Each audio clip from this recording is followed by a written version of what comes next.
Good afternoon, everybody. My name's Rachael Sinclair. I'm Director of Strategic Planning at Nationwide.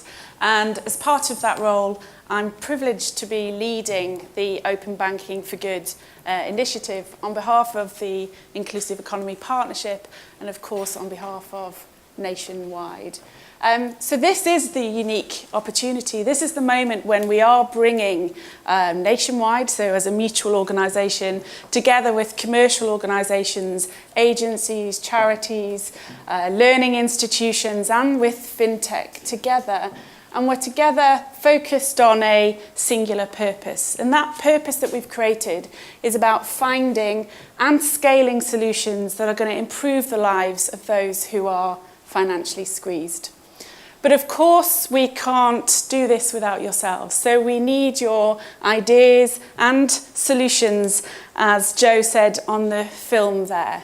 So I just want to take this opportunity to thank you all for the interest, the enthusiasm that you've shown in Open Banking for Good so far. It really has been quite overwhelming. And it's nerve-wracking for the team. You have those moments when you launch and goes, will anybody be interested? And then you hold this seminar and go, will anybody turn up? So really thank you for the interest and thank you for turning up today. It's wonderful. And today is about networking, and we've got the marketplace out there, and it's about, there won't be just coffee and water later on. There will be something a bit more enticing for those who want to stay a bit later on. But it's an opportunity to be a bit curious. So today is about getting a bit more information about the challenges that are faced by the financially squeezed. And starting to really think about, take that next step to enter and apply into the challenge, or tell somebody to take that next step and apply into the challenge. So there'll be plenty of time to network, plenty of time to hear from the charities who are here with us today, plenty of time to ask questions and make sure that this is worthwhile time spent this afternoon. So on that note, let me just introduce the teams who are supporting today. So I'm absolutely delighted that we've got some of the charities who have been working with us, the Nationwide team, teaching us, helping us learn about the problems faced. And presenting with me today, we have Money Advice Trust, we've got Citizens Advice Bureau, Money and Mental Health, and Money Charity. We've also got members of the IEP in the audience, and some of the organisations we're working in partnership with to drive the challenge, so Accenture and Nesta. And last but not least, we've got members of the Nationwide team who've chosen to be right at the back, but they've got T-shirts on, who've really kind of been the driving force behind the seminar today in setting this up. So why are we really here? And Joe talked about it in the video, and it's well documented in the challenge document that we put out on the 15th of October when we launched this. So there's 13 million people out there who find it difficult to keep their heads above the water every month. And these are people who are not strangers to us. Let's get kind of to the reality. They are our next door neighbours, they're our friends, they're members of our families, they are our co-workers. And it's likely that some of us have been in that situation at any point in our lives. They are people who are, financially are people who are in work. They earn an average salary. But in this kind of modern world of work, they're often challenged and grappling with irregular incomes, finding it really hard to budget, and actually having a certainty of income is not the norm, it's a novelty these days. The financially squeezed are also, they have high financial commitments, but they don't have that savings buffer that they can draw down on, and often have high levels of credit. And so those moments that we all experience, which are about financial changes in our daily lives, any shocks in our financial lives, become really, really difficult to manage. And we've all been there. It's winter now, You know, how many of us have turned the heating back on in the winter and the boiler's broken? Or the washing machine breaks down because you decided to put your trainers in it. Bit of a declaration there. Or you have to pay the excess on your insurance because somebody's just bashed your car in the supermarket. And that's why we're setting the financial challenges that we have explained in the challenge document, which hopefully most of you will have seen. So let's just step through those again. So the first one is about income and expenditure. And it's been a really interesting conversation as we've got to this point so far, that if we just fix income and expenditure, this would have a collective impact, both on individuals and the charities and agencies, and more charities and agencies that are not here today.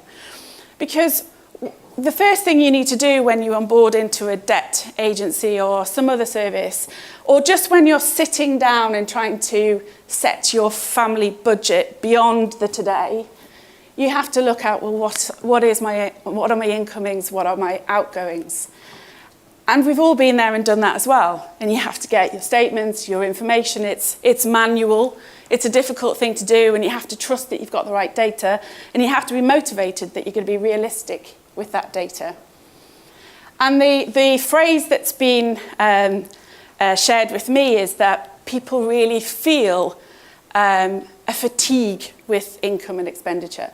Because every time you onboard to an agency or a service, you have to fill this out manually every single time. And that's leading to people who need the support to drop out of these services at the moment when it really matters most. So with open banking, we've got an opportunity through open data to fix this, to bring that data together in a millisecond, but also think about how we can use that data to look at the past and start to predict into the future. But through consent also be able to share that with organisations or with individuals.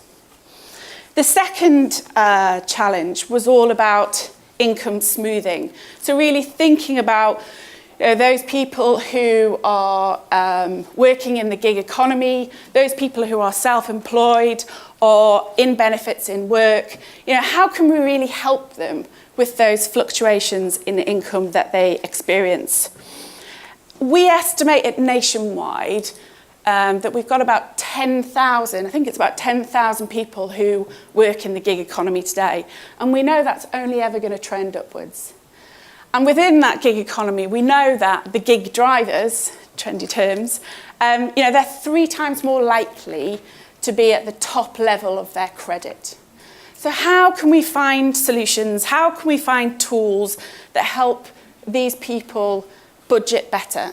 How can we find tools and solutions who help do some incremental savings that takes away the boredom about that, but excites people, entices people just to step into where you can make the £1, £2 into the savings account, and you can be ready to pay this bill, in this time frame. Little incremental steps that we can make.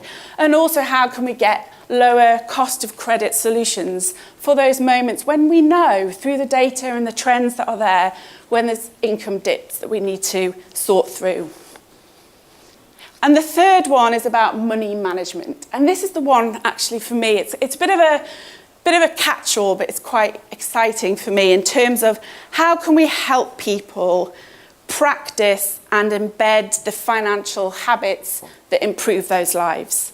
So how can we create solutions that nudge people, alert people? And you heard Joe talk about the geolocation in your phone. So in that moment, through consent or something that's been created by you, how can we help people make those better decisions? But how can you share that with trusted parties? So how could I share that habit with a friend or a family member or an organisation who can help me, motivate me more to do this on a daily basis and be there when I need support going off track? So you'll hear a lot more in depth, a lot more experience around those challenges from the charities in a bit. And obviously there's the market stall afterwards. We'll have an hour with some drinks. So really be curious about what is going on. But the other part of this is we keep talking about open banking, and the title of this obviously is Open Banking for Good.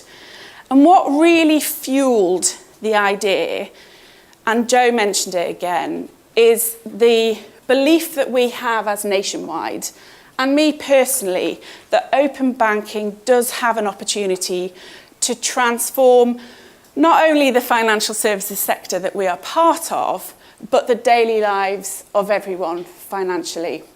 But through the journey to get here so far and talking to a lot of people as part of this process, it's my kind of observation is that the understanding of what open banking is really mixed. The belief in what open banking can create is really, really mixed. So I'm delighted that as part of the presentations today, I'm joined by Matt Cox, who leads our open banking programme in Nationwide. And what I've asked him to do is just settle our minds in this room today around what open banking is as part of our opinion on that. And please challenge us if it's not the same view, but also start to open our thinking around what's the potential of open banking and how should we be framing this as we start to look for the solutions that are really going to fix those three problems that we've talked about. So before I ask Matt to come up, I'm just going to hear a few words from Oliver Dowden, who's the Minister for Implementation in the Cabinet Office. You know, it is the IEP who are the driving force around why we're here together as a collective partnership. So let's just hear a few words around the role of the IEP in this and the commitment that they're making to open banking for good. Good afternoon and welcome to today's event. My name's Oliver Dowden and I'm the Minister for Implementation in the Cabinet Office. And one of my big responsibilities that I take a personal interest in is digital transformation across government. And today's initiative from Nationwide, their Open Banking for Good initiative, is a fantastic example of what the Inclusive Economy Partnership can achieve. This is actually the second time I've spoken to an event like this. The first time was in the garden of number 10 Downing Street. And why did we do that? Because actually this brings together the Inclusive Economy Partnership, both government, business and civic society, to address some of the big challenges that we face. And Nationwide's initiative is a great example, helping vulnerable people manage their finances better. And I know, as the Minister for Digital Transformation and GovTech, how many fantastic tech companies we have in the UK, and this is bringing their skills and their creativities to tackle this challenge. And I'd urge all of you here today, I know there are many representatives from FinTech and elsewhere, to engage with the Inclusive Economy Partnership. And hopefully I'll be speaking to you again at another event, showcasing another great initiative. Thank you for your time.